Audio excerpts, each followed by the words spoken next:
Sayyida Aisha radhiallahu anha alikuwa ni alima, ni mwanachuoni wa daraja ya kubwa. Nini kilichochangia katika yeye kufikia kiwango kama hichi? Mambo kadhaa. Jambo la kwanza ni kuzaliwa katika nyumba ya ilmu na uchaji Mungu.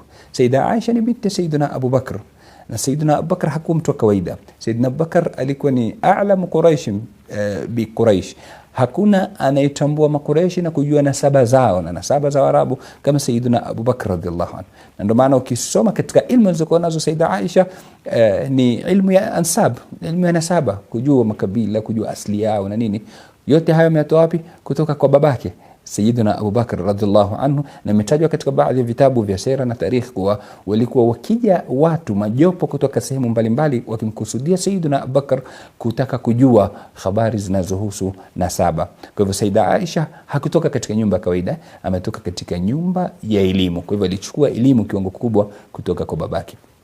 Sababu ya pili iliyochangia kufikia kiwango hicho cha elimu ni kwa Sayyida Aisha radhiallahu anha ameishi katika Baitun Nubuwa, nyumba ya Bwana Mtume sallallahu alaihi wasallam. Tumesema alikuwa ni mke wa Mtume, kwa hivyo ina maana ameichukua elimu kutoka kwa source, kutoka kwa asli, kutoka maadin ambayo kwamba ni safi kabisa, kwa sababu Mtume sallallahu alaihi wasallam ndo mjuzi kushinda viumbe vingine vyote. Ilmu aliyokuwa na Mtume sallallahu alaihi wasallam hakuna anayepata hata ukucha ama hata sehemu ndogo katika kiwango alichokuwa nacho cha elimu Rasulullah sallallahu alaihi wasallam. Kwa hivyo Sayyidatuna Aisha alipokea ile elimu kutoka akiwa na umri mdogo, anaipokea ile elimu kutoka kwa Bwana Mtume Muhammad sallallahu alayhi wa ala alihi wa sahbihi wasallam. Lakini vile vile alikuwa ni intelligent, alikuwa ni dhakia Sayyidatuna Aisha radhiallahu anha, akishika haraka, ana memory kali, sijui kwa lugha sasa tuseme ni terabyte ngapi, na pengine siku zikisongea kutatoka kubwa zaidi ya terabyte itakuwa ndogo, maana yake zama tatofautiana.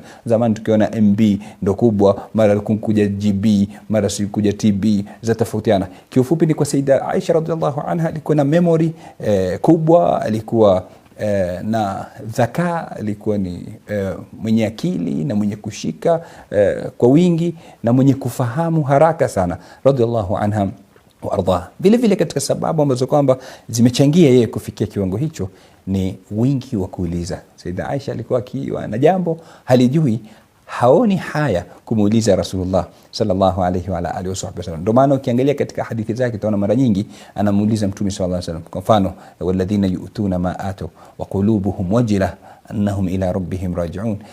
Ilipoteremka aya kama hii, Sayyida Aisha alimuuliza Mtume sallallahu alayhi wasallam, hivi wanaokusudiwa hapa ni wanywaji pombe na wenye kuiba? Kwa hivyo alikuwa akiuliza kwa wingi, na kama tunavyoambiwa alipoulizwa Sayyiduna Abdullah ibn Abbas, mwanachuoni wa umma kama huu, akaambiwa umepata vipi kiwango kikubwa hicho cha elimu? Akasema kwa mambo mawili, bilisanin saul wa qalbin aqul. Nimepata kwa ulimi wenye kuuliza sana na akili yenye kufahamu. Kwa hivyo kwa kuuliza kwa wingi, masala kutaka kujua, sio masala istihzai ama kutaka kupima watu. Kwa kuuliza kwa wingi, Sayyida Aisha akafikia kiwango hicho cha kupata elimu. Haya ni mambo ambayo kwamba yamechangia sehemu kubwa kufika Sayyida Aisha katika kilele cha elimu ama katika daraja ya juu ya elimu.